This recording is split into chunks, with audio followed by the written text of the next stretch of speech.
Hello বাবু, খাইছো? Oh sorry, I am sorry, extremely sorry. আপনি কেমন আছেন? সমস্যা নেই, তুমি করে বলতে পারেন। না হ্যাঁ, আমরা তো এখন বন্ধু। আপনি করে বললেই বরং বাজে শোনাবে। আপনি কোথায়? আমি আমার বাসার নিচেই। আমার কাছে একজন গেস্ট আসছিল, তাকে বিদায় দেওয়ার জন্যই নিচেই নামলাম। তো গেস্ট কি, ছেলে না মেয়ে? ছেলে।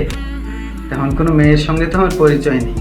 কি জানি, এখন তো ছেলেদের ঠিক বোঝা যায় না। আহ, বুঝতে চাচ্ছ? চেষ্টা করতে বলছেন? এখন পর্যন্ত তুমি আপনি করে বলছো। আচ্ছা ঠিক আছে, আর বলবো না। আমি অন্ধকার থেকে আলোর দিকে হাত বাড়িয়েছি, দেখি আলো সেই হাত ফিরিয়ে দেয় কিনা। আলোর অপেক্ষা? আলো আসছে, আমি দেখতে পাচ্ছি। তাই?